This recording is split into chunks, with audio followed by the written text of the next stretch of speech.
Ábrese a sesión académica de investidura como doutor honoris causa pola Universidade de Santiago de Compostela do profesor doutor don Paul Riquer. Prego o secretario xeral da Universidade que vaya a polo doutorando e o seu padriño.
Honoris causa obamicitiam meritaque candidati quod petis habeat.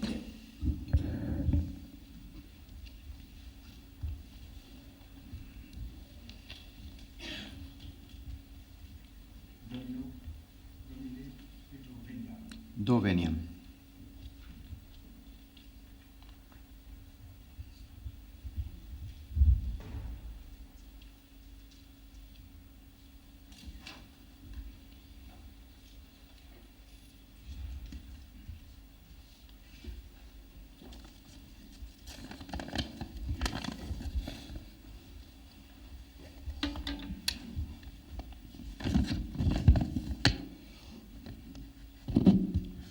Monsieur le recteur magnifique, messieurs les vice-recteurs, mesdames et messieurs les autorités, chers collègues, mesdames, messieurs, je veux vous remercier de tout cœur pour l'accueil que vous me réservez parmi vous, comme docteur honoris causa de cette université. Par ce geste, vous me permettez de transformer un lien personnel d'amitié en un lien institutionnel avec ses droits et ses devoirs, de transformer un lien d'amitié en lien de justice entre nous et envers les autres. Je ne chercherai pas à dire ce que sera la philosophie au-delà de l'an 2000. Je ne le sais pas. Mais je puis dire quelle est la tâche à continuer, car elle vient de loin et elle va loin. Je vois 3 obligations. D'abord, de continuer à faire fructifier un héritage de plus de 2500 ans. En ce sens, il y a la philosophie parce qu'il y eut la philosophie. Cet héritage est extraordinairement varié. Il fait la richesse de l'Europe. Les Grecs et les Romains, les médiévaux et les gens de la Renaissance, ceux de la Réforme et des Lumières, ceux du romantisme philosophique. Cet héritage nous invite à joindre la fidélité et la créativité, la tradition et l'innovation. Cet héritage est un héritage de questions plus que de solutions.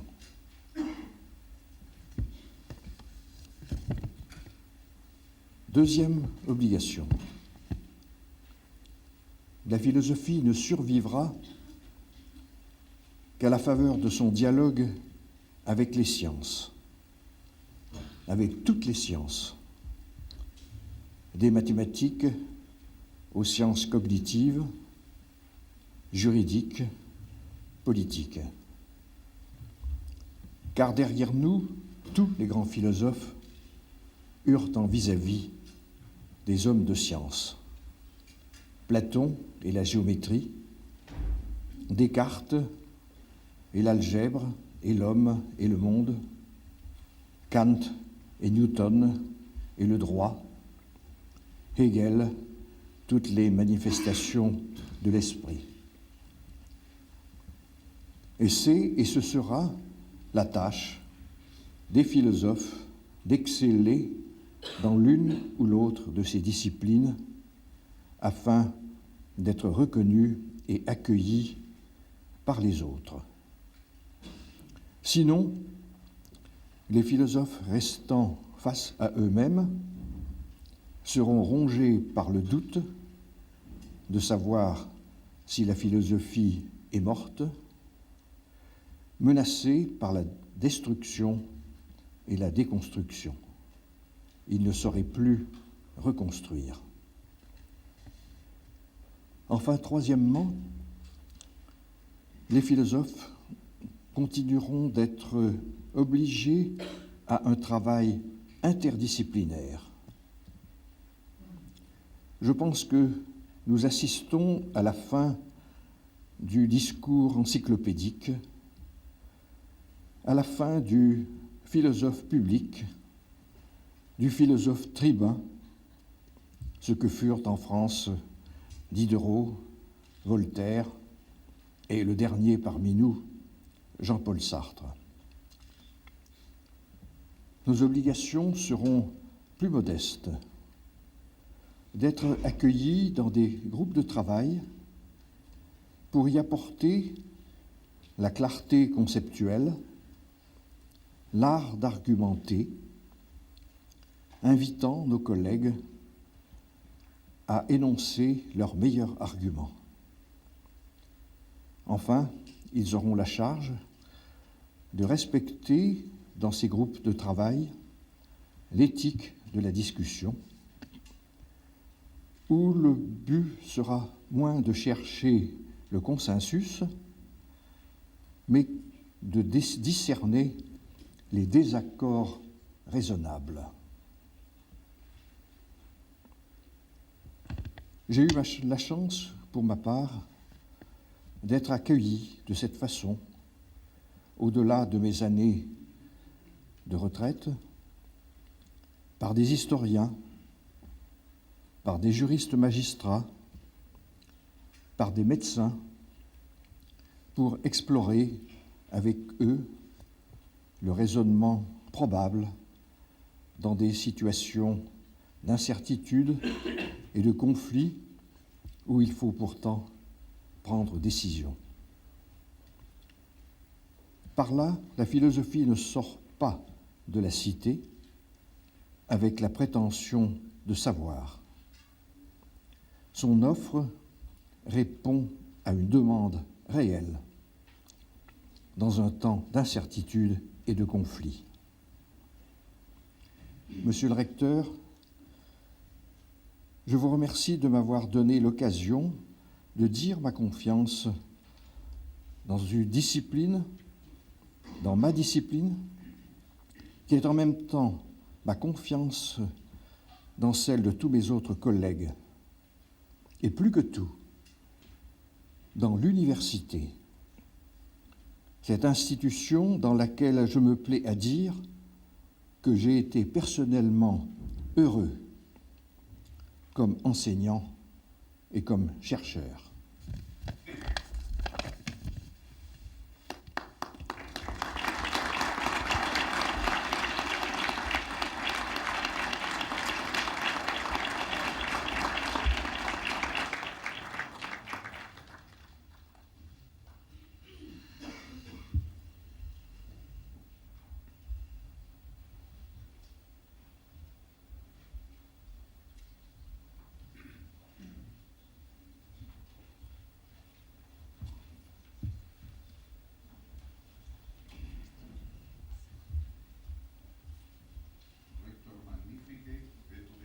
Do veniam.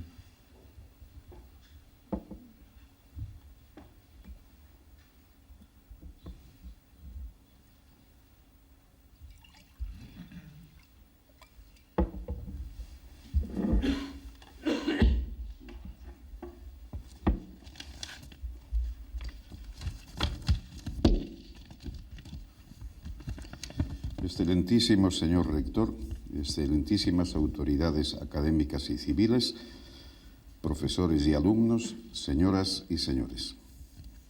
No es fácil, en verdad, la laudatio del profesor Riquer, a quien la Universidad de Santiago acaba de conferir el grado de doctor honoris causa, porque nada más difícil de demostrar que lo evidente. Baste decir que, aparte de que sus méritos los acrediten sus obras, opera eius laudant eum, como se diría en este mismo edificio hace siglos, en situaciones parecidas, los avala también el hecho de que antes de esta universidad le hubieran otorgado el mismo honor 31 universidades del mundo, entre ellas la Complutense de Madrid, cuyo decano de filosofía nos acompaña en este acto. Pero yo quisiera, antes de entrar en la laudatio del profesor Riquer, hacer también una mínima laudatio de quienes han hecho posible este acto. El rector de esta universidad, quien como ilustre catedrático y especialista en teoría literaria es un admirador de nuestro homenajeado, quiso hacernos a todo el colectivo de filósofos el honor de encomendarnos uno de los doctorados honoris causa que concede, con carácter singular, la universidad con motivo de su 5º centenario. En nombre tácito del colectivo de profesores, alumnos e interesados en filosofía, gracias al señor rector, así como al señor vicerrector de Relaciones Exteriores y a todo el equipo rectoral. Yo no puedo ocultar el temor escénico que siempre me invade cuando he de hablar ante una corporación académica y también la secreta emoción que me gana al hablar en la misma universidad donde fui alumno y de la que he sido profesor en 2 períodos, el último de los cuales dura ya 26 años. Es grato ver aquí a antiguos alumnos míos que hoy son mis maestros, pero tampoco puede uno olvidarse de quienes fueron mis maestros y durante más o menos tiempo colegas, predecesores y que ya por diversas circunstancias no están entre nosotros. Se comprenderá que de entre ellos recuerde al profesor Carlos París, felizmente vivo, catedrático en la Universidad Autónoma de Madrid, pero que lo fue durante un tiempo considerable en Santiago, y también a mi inmediato antecesor en la cátedra, don Fernando Montero Moliner, catedrático posteriormente en la Universidad de Valencia, recientemente desaparecido. No existía entonces licenciatura de Filosofía en esta universidad, pero desde la cátedra pertinente en los cursos comunes de Filosofía y Letras promovieron el conocimiento de la filosofía, aparte de haber aportado a ella una notable labor de investigación personal.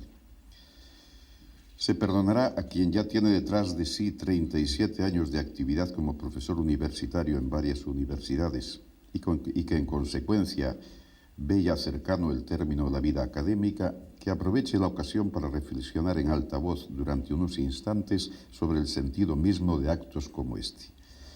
A pesar de que todos propendamos a ocultar nuestra secreta emoción en estos actos académicos mediante las irónicas alusiones a los aspectos protocolarios, no seríamos universitarios en caso de no ser irónicos, todos nos percatamos también del honor y el privilegio de ser profesores de una universidad ya 5 veces centenaria y, en consecuencia, un eslabón más de una cadena que se prolonga desde hace tanto tiempo, 500 cursos académicos, repeticiones del respectivo curso de la vida de cada profesor, y siempre con este mismo arco iris de birretes y mucetas sobre el negro severo de la toga. Actos como este reafirman públicamente ante nosotros mismos el sentido de la universidad, cuál debe ser su jerarquía de valores, sus prestigios y sus modelos. Cuando la universidad deja de creer en sus propios criterios de valor y jerarquía de valores, por imitar e importar los de otras instituciones y tipos de actividad, viene a ser como si una persona desertara de sí misma y se abandonara. La universidad tiene también, y desde hace muchos siglos, sus propios valores. No olvidemos que si portamos en este determinado momento determinada indumentaria, esta fue conseguida a finales de la Edad Media, cuando en una sociedad estamental las gentes dedicadas a la docencia que quedaban sin identidad gremial reclamaron traje, escudo y demás. Honrando en este caso al profesor Riquer, igual que en otros casos similares a otros profesores e investigadores ilustres, recordamos que en la universidad el máximo valor es el señorío de la inteligencia y que un doctorado honoris causa es todo un título de nobleza universitaria. Tenemos además la suerte de que nuestra riqueza, que es el conocimiento, no se pierde donándolo o donándola, antes bien se acrecienta cuando es compartida. Y uno que va viendo cómo ya se inclina el arco de la vida no deja de sentirse contento de ser un eslabón más de la cadena, aunque muy modesto. Cuando llegué aquí como catedrático el año 1970, procedente de una gran universidad donde los estudios de filosofía contaban con una gran tradición, podía decir, aunque en sentido bien distinto que el Rey Sol, la filosofía soy yo. 0 profesores, y no me contaba a mí mismo, no más de 2 docenas de libros de filosofía, ninguno de psicología y pedagogía, y un mínimo despacho resultado de haber dividido otro en 2, lo que no me otorgaba más que media ventana, pues el tabique llegaba exactamente a la medianera del cristal. Por fortuna hace tiempo que hay para la filosofía edificio, biblioteca, profesores y alumnos. Por su parte, psicología y pedagogía, que formaron parte de aquel departamento, son ya de hace mucho tiempo árboles vigorosos. Todo ello fue evidentemente resultado de los esfuerzos de un colectivo de profesores y también de la atención que los sucesivos rectores nos prestaron. Limitándome ya al campo de la filosofía, siempre tuve interés en que dentro de mi modesto ámbito Santiago conectase con el mercado común de las ideas, quiero decir con Europa. Pero lo que no podía ni imaginar era que andando el tiempo viniese aquí, y no una sino varias veces, el mismísimo Paul Riquer, ya por entonces, hace 20 años, afamado profesor y filósofo, de cuya producción no se conocía en español más que una obra, y del cual me había hecho enviar desde Francia entonces una bibliografía que todavía conservo. El honor que nuestra universidad le va a hacer no se lo merece solamente por sus méritos como filósofo. Lo merece también por los esfuerzos que hizo en venir en otras ocasiones anteriores, sin honores, incluso sin retribución económica, como un profesor más de tantos, con su atillo de saber a cuestas. Fue la primera vez en 1987, un día en que el aeropuerto de Barajas estaba cerrado por la nieve y solamente tras muchas gestiones fue posible conseguirle desde Santiago un billete en el primer vuelo permitido. Por aquí anduvo un par de días en compañía de su esposa, que desde entonces no ha podido volver a acompañarle por motivos de salud y a quien vaya desde aquí nuestro cariñoso recuerdo. Después de que el público esperase en el aula de cultura durante un buen rato en la duda de si podría llegar o no el conferenciante, apareció con su eterna juventud serena a darnos las primicias de lo que pronto sería otro de sus libros profundos, Sua meme comme un autre. Y durante 2 días, que eran de intensos aguaceros como los de estos días, se le pudo ver en cuanto escampaba, andando por nuestras rúas y visitando asombrado la catedral. Si él fue quien popularizó entre filósofos la frase de Kant, el símbolo da que pensar, Compostela se los daba a raudales. Después volvería a presidir el tribunal de la tesis doctoral de un joven y querido colega, cuyo libro prologó el año pasado, y todavía a pronunciar la lección inaugural de un simposio de filosofía, tal como este año hubiera venido por lo mismo en el mes de septiembre, de no habérselo impedido una inoportuna indisposición. De haber sido esta ceremonia en aquella ocasión, nos hubieran acompañado ilustres filósofos españoles y extranjeros que a tal fin llegaron a Santiago portando en sus maletas el respectivo traje académico y que se llevaron la natural decepción cuando, según iban llegando, se les explicaba que su admirado amigo y maestro había tenido que suspender su viaje a última hora. Cuando, pues, le honramos a él, hoy estamos honrando a un profesor más que ha enseñado en las mismas aulas que nosotros y ha recorrido nuestras rúas como un compostelano más, sabio 2 veces, por sus muchos saberes y por anciano, como quería Aristóteles. Que el profesor Riquer pase a ser doctor honoris causa como desde hace no mucho tiempo lo es el profesor Aranguren, significa el espaldarazo a los estudios de filosofía en esta universidad. A mí solamente me corresponde decirle, como Dante a Virgilio, tu duca, tu signore, tu maestro. ¿Cómo resumir ahora ante esta corporación académica los frutos de la tarea de pensar que el profesor Riquer desparramó en tantos libros a lo largo de tantos años? Solo entre todos los hombres se vive todo lo humano, es decir, solo todos los hombres son el hombre. Pero cada vez los saberes nos exigen especializarnos, lo cual determina que el conjunto conozca más, pero a costa de que cada individuo conozca menos. Solo todos los hombres agotan lo humano, pero todos somos cada vez más. En filosofía no es necesario presentar las aportaciones de nuestro homenajeado porque están expuestas en muchos libros, en varias monografías, entre ellas las que dedicaron el profesor Maceiras aquí presente y el profesor Marcelino Agís. Por eso me ha parecido más oportuno hacer para los colegas de otras facultades lo que agradezco que ellos me hagan a mí cuando el doctor honoris causa pertenece a disciplina fuera de mi conocimiento. Una explicación sin muchas complicaciones de terminología y citas eruditas, un tipo de explicación que a veces no es precisamente la más superficial, porque al no disponer uno de esos andadores y artilugios se ve forzado a penetrar en la cosa misma desnuda. Por otra parte, soy los que piensan que una alocución al revés de un escrito debe ser siempre circunstancial, inventada precisamente para un público determinado en instante irrepetible. Iré pues al tema, aunque no sin antes pedirle paciencia a nuestro nuevo doctor por tener que escuchar por 32ª vez un parecido resumen de su obra que él mismo ha hecho mucho mejor en por lo menos 2 escritos suyos, de los que los alemanes llaman Selbstdarstellung, autoexposición. Y un filósofo, señoras y señores, se demanda siempre un sistema, o por lo menos algunos lemas que sirvan a modo de percha para enganchar las noticias más o menos vagas que nos lleguen. No se presta para este tipo de colección de mariposas el modo y el método como el profesor Riquer condujo su pensar. Estamos en la era de la hermenéutica y él es, con el felizmente todavía vivo Gadamer, uno de los representantes más característicos e ilustres de esta corriente filosófica.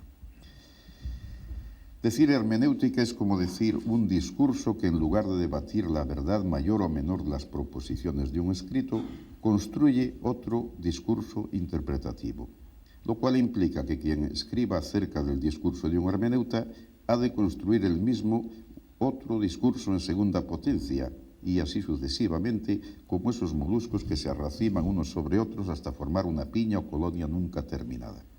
Resumir en tan corto tiempo la tarea de un filósofo que comenzó a publicar en 1947 y sigue todavía en la brecha, ya no sería fácil por la abundante producción, pero menos todavía si esa tarea fue de hermenéutica de libros y temas ajenos, repensándolos desde la reflexión sobre sí mismo. Leer a Paul Ricoeur equivale a leer medio siglo de pensamiento, desde los existencialistas, Jaspers, Marcel, temas de sus primeros libros, pasando después a Husserl y Freud, más tarde al diálogo con los estructuralistas y a su tiempo con la filosofía analítica, hasta retornar en cierto modo a sus orígenes en lo que él llama la filosofía reflexiva y nosotros conocemos por espiritualismo francés. Pero podemos zafarnos de ser nosotros ahora un eslabón más de esa cadena al infinito si contraponemos este modo de dirigir el pensar al otro modo que llamaré sistemático y si lo instalamos en su puesto dentro del devenir de la filosofía. Por muchos siglos se pensó desde el supuesto de que nuestras ideas reproducen las cosas, con mayor o menor porción de verdad, pero las reproducen. Era la época de la filosofía realista, del conocer entendido como ojo y espejo. Desde comienzo de la Edad Moderna, cuando en otros campos comenzaba también su andadura la física experimental, los filósofos pasaron a preguntarse por el origen de las ideas. Preguntarse por el origen implicaba que se desconfiaba de que lo tuviesen todo y siempre en la cosa misma que decían reproducir. Comenzaba así la era de la subjetividad en dos variantes, la empirista y la racionalista. Desde principios del siglo XIX, la acumulación de conocimientos históricos lleva a la convicción de que también las ideas más radicalmente filosóficas, las que cimentan todo el saber, dependen de la época y varían con el cambio, por supuesto, de conocimientos científicos, pero también de costumbres, criterios de valor, sentimientos, los cuales a su vez vienen condicionados por la sociedad. Es la era del historicismo, que dado que en filosofía la sucesión siempre se acumula, aún sigue siendo la nuestra. Hegel fue el último pensador que creó un sistema en la conciencia de que era el sistema, el valedero para todos los individuos y para todas las épocas. Otros vinieron e incluso se proclamaron después seguros, sistemas seguros, pero probablemente ni ellos mismos estaban seguros. Y así, a zancadas de gigante, llegamos al siglo XX, nuestro siglo, aunque ya por pocos años. Paul Ricoeur ha tenido la fortuna de vivir tan larga y fecunda vida intelectual que le ha permitido no solamente una tarea creadora, sino reflexionar retrospectivamente acerca de ella. A sus reflexiones me atendré en este breve resumen. Nuestro nuevo doctor recordó que desde Hegel para acá el sistema en filosofía es imposible. En palabras suyas, el sistema roto, expresión a relacionar con aquella otra referida a Descartes del cogito herido. Y adoptó como divisa lo que reconocía como necesidad. Reconocer que ha terminado la era del sistema equivale a reconocer que las ciencias cubren todo el arco del saber, pero a la vez que cuanto más se acreciente la dispersión centrífugamente, más se impone volver hacia el centro y reafirmar el sujeto, la conciencia, el sí mismo, de donde surge todo pensar y toda acción y por donde pasa toda noticia e información exterior. Esa es la tarea que se impone la hermenéutica. Dado que nadie nace entero y maduro como Palas Atenea de la cabeza de Júpiter, a la hermeneuta que es para nosotros llegó partiendo de un doble camino muy de los franceses. Su pensar va a enlazar con la filosofía reflexiva, sagaz y humilde de tan antigua tradición en el vecino país. Baste recordar a Blaise Pascal y tantos otros. Y que para él se personalizó en un profesor relativamente oscuro al que ha guardado siempre cariño y al que por esas citas suyas conocemos los demás, Naber. Si es utópico soñar en sistema, él va a declararse partidario de un pensamiento fragmentario que va dialogando con las nuevas ideas que surgen en relación con los sucesivos desafíos de nuestro tiempo. Él mismo resumió la actitud que tomó en cuanto filósofo de manera tan clara que cualquier paráfrasis sería peor que su declaración taxativa. Yo me encuentro siempre combatiendo en dos frentes o reconciliando adversarios recalcitrantes al diálogo. Estos frentes variaron, sigue diciendo, según las épocas y los adversarios se fueron sustituyendo de acuerdo con el paisaje filosófico. A diferencia de otros filósofos franceses, por ello más conocidos del gran público, Ricoeur rara vez tomó posición ante controversias políticas. Prefirió mantener su reflexión a distancia y altura. Es el típico filósofo de aula y escrito, cuidadoso de no llamar la atención o, como dice la palabra francesa ya universal, de no épater le bourgeois. Ha cuidado celosamente de mantener privada su vida privada, una vida por lo demás normal y vivida con elegancia espiritual, hasta en ocasiones en que la vida le mostró su cara hosca. Las sucesivas ideas que iban llegando a la plaza pública fueron teniendo en Ricoeur un hermeneuta conciliador que señala puntos flacos y discutibles, conecta unos pensadores con otros e interpreta cada cuestión desde nuevas claves. Al hombre únicamente le comprendemos por sus productos, repetirá a menudo. En sus primeros libros vemos todavía al profesor académico que presenta en lengua francesa la filosofía existencialista del momento y también la fenomenología por él aprendida durante su residencia doble en Alemania, primero voluntaria y después forzosa, 5 años como prisionero de guerra. Su primera aportación original es la obra que tituló Filosofía de la Voluntad. Al hacerlo, al estudiar lo involuntario y lo voluntario, topa con los mitos, sobre todo con los mitos de la culpa, el pecado original y demás. De ahí saldrá una parte del libro publicado en castellano como obra suelta bajo el título de Finitud y culpabilidad. Del estudio de lo voluntario e involuntario había de desembocar en Freud y a eso responden 2 libros. De él procede la famosa expresión filosofía a la sospecha, donde engloba con Freud a 3 filósofos, Feuerbach, Marx y Nietzsche. A tal hermenéutica reductora opondrá él la suya, que declara y proyecta ser amplificadora. Viene llegando por estos tiempos el denominado giro lingüístico, filosofía analítica, y de tal giro hacia la reflexión sobre el lenguaje. Ricoeur se percata de que la fenomenología tiene límites dados por el propio enfoque, aunque sin renunciar nunca a ella. En Alemania, la hermenéutica se vincula a la comprensión. Yo entiendo a otro por congeniar con su alma, o espíritu o yo profundo. Contra ello, la hermenéutica proclamada por Ricoeur sugiere que al hombre únicamente acabamos de conocerle por sus productos. Es lo que va a llamar él el gran rodeo. Desde ahí reflexionará sobre qué es un texto, un tema típico del estructuralismo, entonces en moda, años 60 y 70, y sobre otros temas conexos como sobre la relación entre comprensión y explicación. A la metáfora dedica una monografía pronto clásica, La metáfora viva, publicada en 1973. Frente a Derrida, los conceptos son metáforas desgastadas. Ricoeur opondrá que la metáfora es viva, la metáfora viva, dice el título.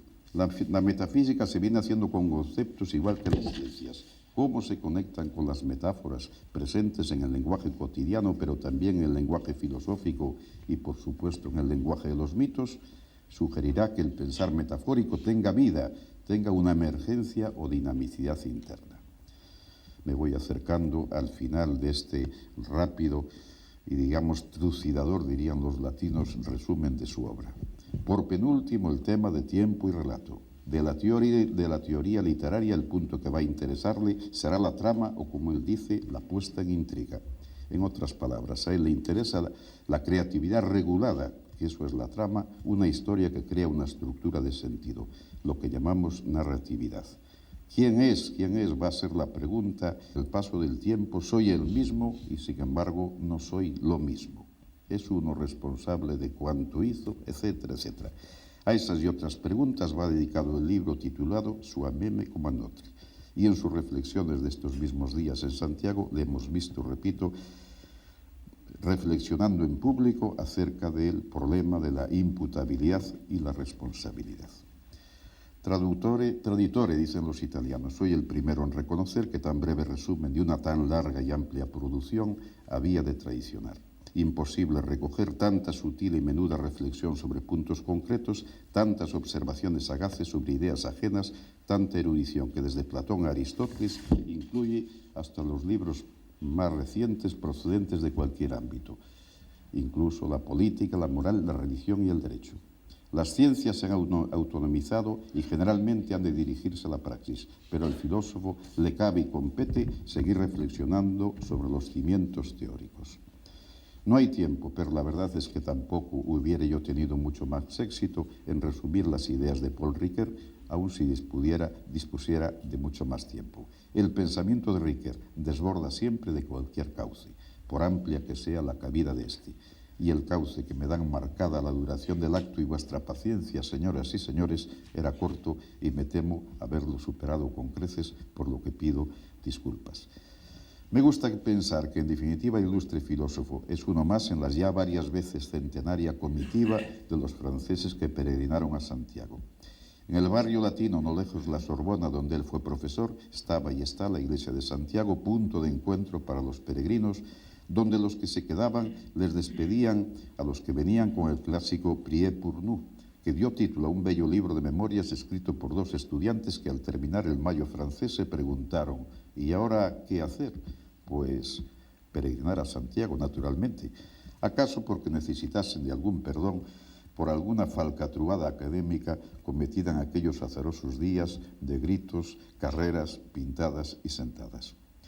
A pesar de la leyenda, no llegó a estar aquí Carlomagno, el imperante florido que pensaba viajar siguiendo la Vía Láctea, pero sí estuvieron tantos caballeros, poetas y gentes del común hasta dejar un camino que por algo llamamos francés y que terminaba en una puerta de la ciudad que seguimos llamando Porta do Camiño. Tampoco es casualidad que haya en la catedral una capilla dedicada a San Luis y ornada con flores de lis. Por desgracia, nosotros no podemos ofrecerle saberes a quien nos trae aquí tantos suyos, pero la ciudad de Compostela puede, a cambio, incitar al profesor Ricoeur con una pléyade de símbolos de los que él gusta decir que dan que pensar. Símbolos son nuestras estatuas religiosas y civiles, que aquí son nuestros vecinos silenciosos, con su muda algarabía de guiños y alusiones. Símbolos son hasta las chimeneas de las casas, reproduciendo por el respectivo rango las jerarquías de los humanos en poder y riqueza, o acaso en falta de ellas. Compostela es toda ella un pórtico de la gloria cuyas claves interpretativas hemos perdido, si es que alguna vez las tuvieron completas. Y símbolo es esta misma institución universitaria que desde hace cinco siglos dura, y en este mismo edificio, en sucesión de profesores y alumnos, y que, como decía el clásico refiriéndose a otro tipo de instituciones, fluctuat nec mergitur, fluctúa pero no se hunde. Por eso, cuando ahora el señor rector le imponga toga, muceta y birreta, a mí me gustaría poder decirle en voz baja al profesor Paul Ricoeur algo que no le habrían podido decir en todas las universidades que antes que la nuestra le hicieron el mismo honor, y que me permito anticipárselo en voz alta. Profesor, 500 años de historia os aplauden.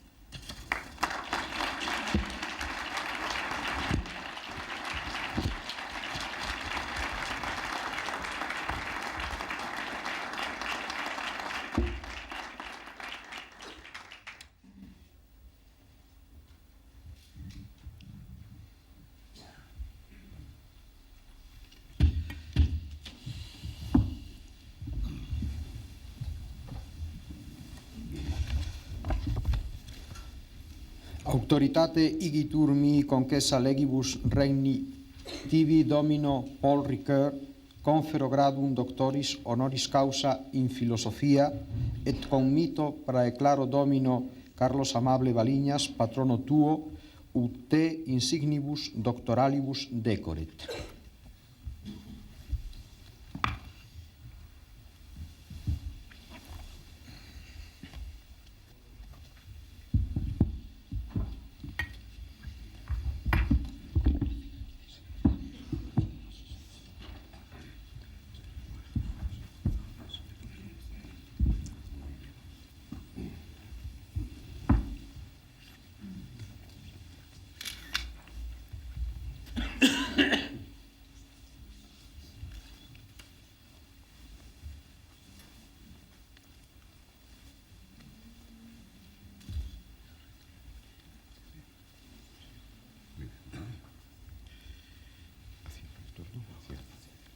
Cape jam colata et tibi dignitatis ornamenta, et quid illa instituto maiorum portendam intelligito.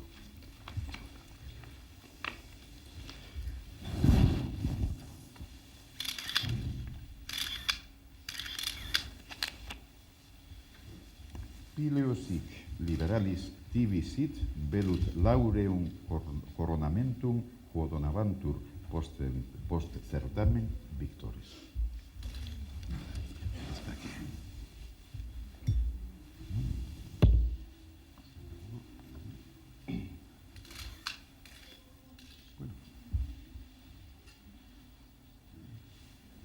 Illud animo tecum reputa nil esse literis et doctrina prestantius nil sapientia nobilius eius rei causa aureum annulum quo olim primores in republica insinievantur tibi deferendum concedimus.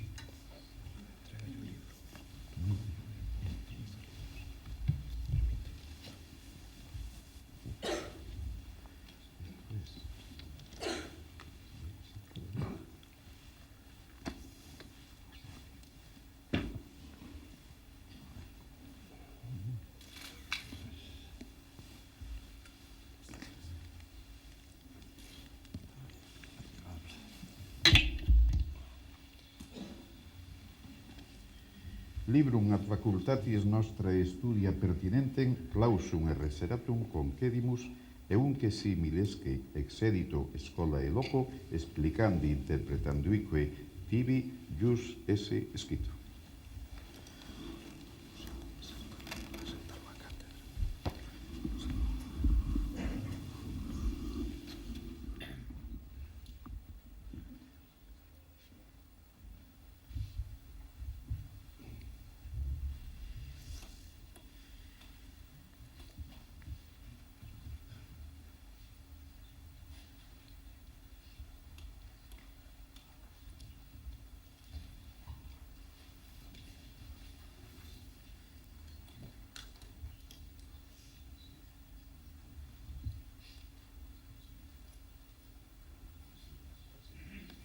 Serias in sapientiae cathedra, utinde in academia in regnum glorias, judices obitunderis.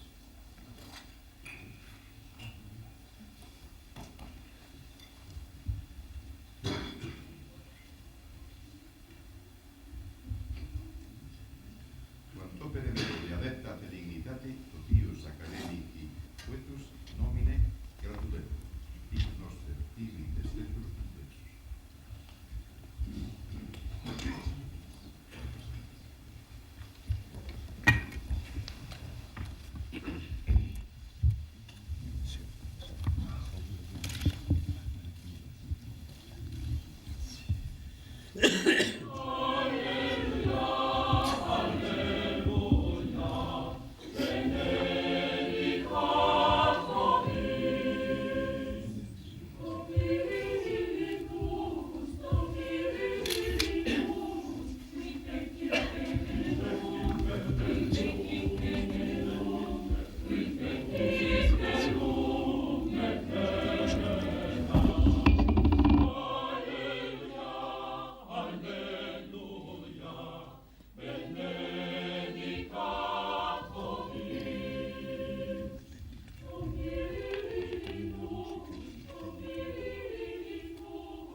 Attendito juramento.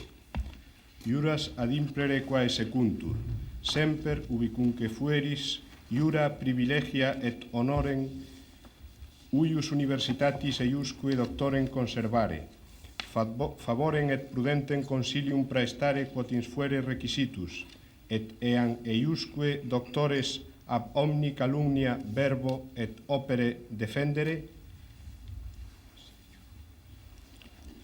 Sic juro et sic volo.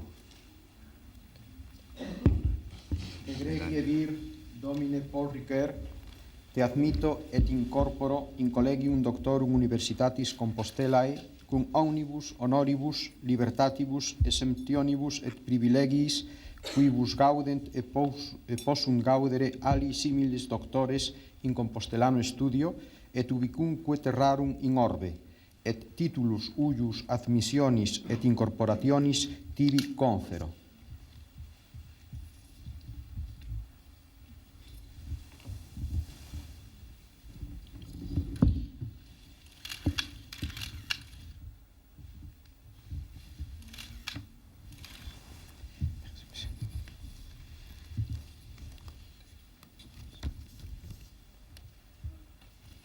Ego tibi omnibusque doctoribus gratias quam plurimas libentissime ago.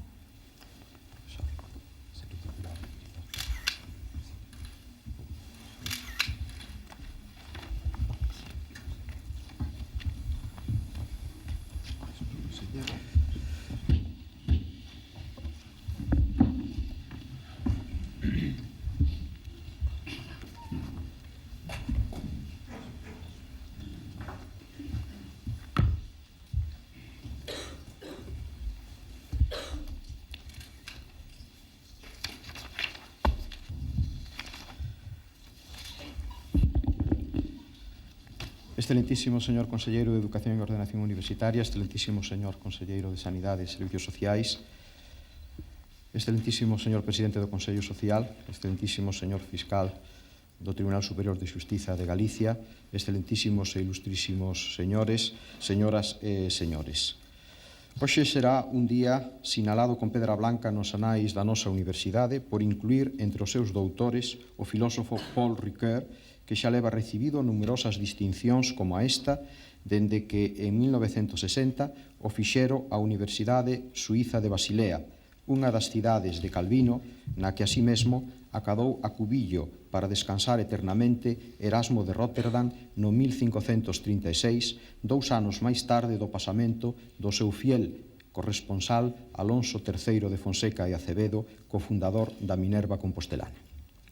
Ademais da honra que para un rector representa a súa intervención nun acto destas características, no meu caso, engádese o feito de que Paul Ricoeur é tamén mestre na materia do meu traballo, razón pola que antes de coñecelo personalmente tiven que estudiar a súa obra, coñecemento do que naceu unha fonda admiración. Porque o filósofo Ricoeur leva exercido ademais unha influencia considerable en campos tan diversos como a teoloxía, o psicoanálise, a historiografía, a economía política, a ética ou a teoría literaria. El é un dos poucos que no ámbito das ciencias humanas mantén aínda o lume dunha interdisciplinariedade desafortunadamente en retroceso pola propia fragmentación dos antigos estudios de filosofía e letras. Non incorrerei non embargantes na deformación profesional de tentar facer un resumen do seu pensamento, con especial énfase na influencia que exerceu e segue exercendo entre os filólogos ocupados pola filosofía da linguaxe ou a poética literaria. Por unha parte, a laudatio do seu padriño, o profesor Carlos Valiñas, xa debuxou un cumprido retrato intelectual de Paul Ricoeur, mais abordar en detalle o conxunto das súas aportacións exixiría un tempo moi superior ao que é de prudencia ocupar nunha intervención final como esta. Limitareime, pois, a salientar o valor estrictamente universitario que posúen, en concreto, dúas facianas de Paul Ricoeur. A primeira delas corresponde ao miolo da súa traxectoria filosófica e a síntese orixinal por el lograda. Paul Ricoeur é un mestre da hermenéutica fenomenolóxica, na que conseguiu integrar non soamente o pensamento de Husserl, o de Heidegger ou o de Hans Georg Gadamer, senón tamén parte da tradición existencialista, en especial a representada por Gabriel Marcel e Karl Jaspers. Pois ben, a suma destas tres vertentes, a fenomenolóxica, a hermenéutica e a existencialista, seméllame unha das mellores descripcións posibles do proceso de coñecemento que constitúe o alicerce da universidade. O método fenomenolóxico de Husserl resulta ser unha actualización moderna da epogé dos filósofos escépticos e da dúbida cartesiana, imprescindible para ir en procura das cousas mesmas, con suspensión de todo xuízo previo que impida aterse os fenómenos tal e como se presentan.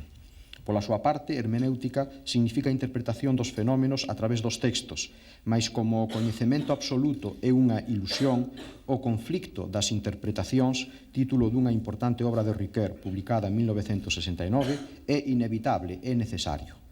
A hermenéutica de Ricoeur non é xa que logo autoritaria, por así dicilo, senón plural e integradora. Fronte á bella hermenéutica chamada positiva, defensora dun sentido unívoco para os textos, único aceptable, Ricoeur, sen chegar ao relativismo absoluto das interpretacións que acaban por anular toda posibilidade de sentido, defende o papel insustituíble de cada intérprete e considera que na dialéctica entre as diferentes interpretacións reside a única verdade a que se pode chegar no coñecemento do mundo. En certo modo, pois, a súa hermenéutica fenomenolóxica ven coincidir, como xa apuntábamos fai un momento, coa actividade fundamental dos universitarios, docentes e discentes, a apropiación persoal, consumada por cada un de nós, do saber dos demais, feito tradición científica ao longo da historia. Ricoeur non concibe a súa interpretación fenomenolóxica inseparable dunha verdadeira teoría da acción, no que actualiza, por certo, a distinción tradicional en hermenéutica entre a subtilitas intelligendi, ou comprensión, a subtilitas explicandi, ou interpretación propiamente dita, e a subtilitas applicandi, ou aplicación. Lonxe do cómodo papel de filósofo prestixioso, aillado na súa torre de marfil, Ricoeur non dubidou en asumir responsabilidades moi comprometidas sempre a prol da mellora da universidade. Entre 1956 e 1967 ocupou a cátedra de Filosofía da Sorbona, que lle reportou, como antes a de Estrasburgo, moita satisfacción intelectuais e personais, tal e como el mesmo recoñece na súa autobiografía intelectual. Procurando armonizar exemplarmente docencia e investigación, ensinou cursos xerais de filosofía a alumnos de diferentes niveis e mantivo un seminario de fenomenoloxía compartido co seu discípulo Jacques Derrida ata o seu traslado á École Normale Supérieure de la Rua de Ulm, seminario ampliado cada a hermenéutica e a filosofía da linguaxe. Mais o filósofo non deixa de percibir un perigoso proceso desvirtuador da esencia universitaria, a masificación que racharía co contacto personal entre universitarios, profesores e alumnos. Así o fai notar na prensa parisina en 1964, nas súas respostas a enquisas e no seu artigo Faire l'université. Por isto, non dubida en renunciar ao seu envexado destino na Sorbona para participar no ano 1967 na creación da nova Universidade de Nanterre, nos arrabaldes parisinos, coa esperanza de que ali sería posible rexenerar o vello modelo dunha comunidade de mestres e escolares vencellados pola procura dos saberes. Ricoeur acepta incluso o decanato da Facultade de Filosofía e Letras e, desde semellante posición, afronta os acontecementos do maio de 1968, teimando por resolver os conflictos suscitados pola revolución encetada precisamente en Nanterre mediante o diálogo e a discusión ilustrada, consonte coas súas ideas pacifistas asumidas na súa xuventude entre a Primeira e a Segunda Guerra Mundial. O xornal Le Monde recolleu naqueles días históricos a exposición aberta das súas ideas ao respecto e o propio Ricoeur ten recordado aquelas datas como de ataques externos e un irresoluto conflicto interior, lemos na súa autobiografía, entre a miña boa vontade para escoitar e o meu case hegeliano sentido da institución universitaria. Co paso do tempo, esvaídos os acenos ásperos do momento, sobrancea a dignidade universitaria de Ricoeur, defensor contra a incomprensión dunha actitude estoica e dialogante que segue a ser o modelo a imitar, como tamén o seu compromiso de intelectual coa acción, neste caso para ben desa bella institución tan feble e tan rexa á vez que é a universidade. Monsieur le professeur, après la brève présentation de quelques caractéristiques intellectuelles et académiques qui suscitent notre admiration et justifient pleinement votre intégration dans notre assemblée de docteurs, permettez-moi d'abandonner la langue galicienne dans laquelle elles furent formulées pour conclure mon discours par d'autres considérations, peut-être plus intimes, mais non moins intéressantes. En repassant votre itinéraire personnel et en révélant son sang profond à la lumière des pages que vous avez intitulées « Autobiographie intellectuelle », que nous nous apercevons de certaines circonstances qui ne doivent pas être passées sous silence en cet acte solennel. Reconnaître publiquement, comme le fait l'Université de Saint-Jacques-de-Compostelle, l'excellence de ce docteur honoris causa, leur mérite tout au long d'une féconde vie académique, scientifique, publique ou dédiée à la création artistique est l'occasion de rappeler à tous les valeurs qui accompagnent les doctorantes, le dévouement inconditionnel au travail, l'effort et l'anticonformisme intellectuel, luttant souvent dans des circonstances peu favorables, peut-être moins faciles que celles que des universités plus jeunes ont dû affronter. Dans votre cas, monsieur le professeur, tous ces inconvénients et difficultés semblent intimement liés au destin de l'Europe, en ce siècle sur le point de s'achever. Et votre œuvre, profondément européenne, mais aussi profondément universelle, est le fruit paradoxal de la cruelle histoire récente de notre continent. Un essayiste hollandais, Thijs Notteboom, né en 1933, rappelle dans son livre « Comment être européen » qu'il adhéra à ce projet commun suite à un coup de tonnerre, l'invasion de son pays par les troupes du Troisième Reich, quand la Luftwaffe bombarda l'aérodrome proche de chez lui au début des hostilités qui causèrent un peu plus tard la mort de son père. Vous avez perdu votre père dans des circonstances analogues lors de la bataille de la Marne en 1915 et le début de la Deuxième Guerre mondiale vous surprit en compagnie de votre épouse en train d'étudier la langue allemande à l'université de Munich. Vous avez consacré les années immédiatement antérieures à l'étude approfondie de la philosophie allemande, en particulier celle de Husserl et de Heidegger. En peu de temps, vous passez de la condition des philosophes français passionnés par la pensée allemande à celle des prisonniers de guerre dans différents camps de Poméranie. Là-bas, et sans avoir connaissance du génocide contre les Juifs qui s'y produisait au même moment dans les camps de concentration, vous vivez la routine de la réclusion en traduisant les idées relatives à une phénoménologie pure et à une philosophie phénoménologique, lisant attentivement Karl Jaspers, discutant ces idées avec vos compagnons, faisant en sorte que l'esprit l'emporte là-bas en prison sur la terreur de l'histoire. Dans votre autobiographie intellectuelle, vous affirmez que ces années de réclusion furent extrêmement fructueuses, tant d'un point de vue humain qu'intellectuel.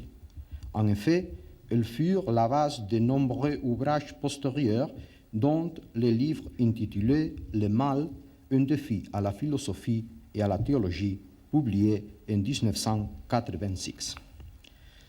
Cette attitude d'intégration spirituelle au-dessus des guerres et de la violence de l'histoire, propre des grands intellectuels et scientifiques, se manifeste dans votre premier ouvrage écrit en solitaire, publié en 1947, durant l'après-guerre, et dédié à deux grands philosophes, Gabriel Marcel et Karl Jaspers. Et comme symbole de cette attitude, vous occupez en 1948 votre première chaire universitaire, précisément à Strasbourg, capitale de l'Alsace, territoire européen, synthèse franco-allemande, où vous aviez déjà enseigné dans le lycée d'un joyau de notre patrimoine commun, la ville de Colmar. Là-bas, à Strasbourg, vous avez déclaré avoir passé les années les plus heureuses de votre carrière académique avant votre transfert à la Sorbonne en 1957.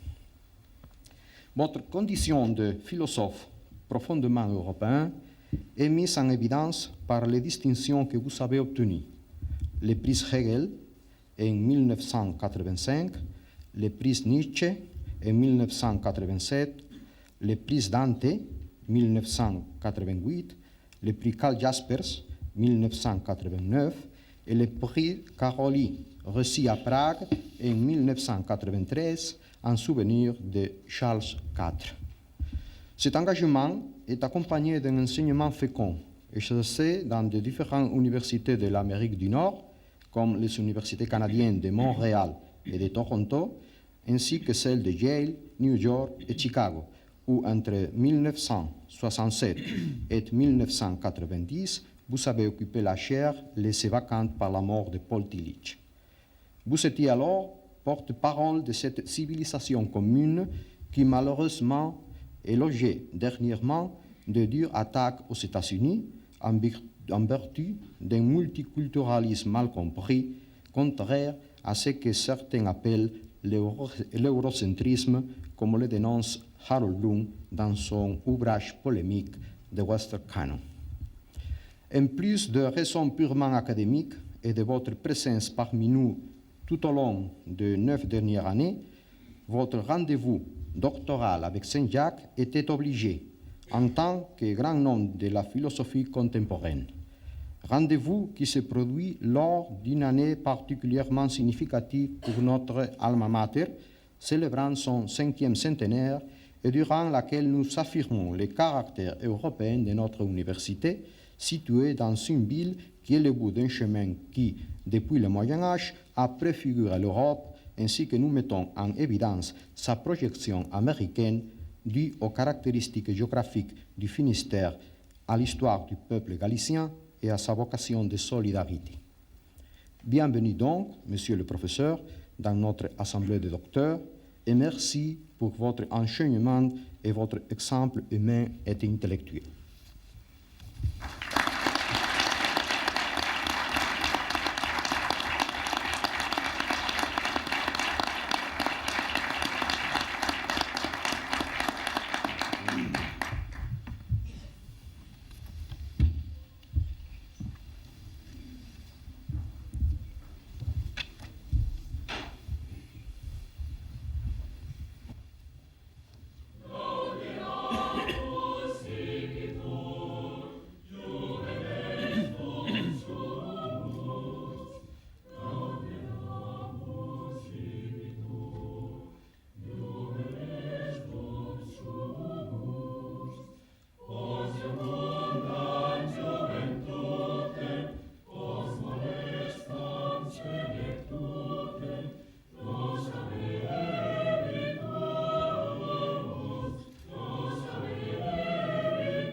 Erguese a sesión.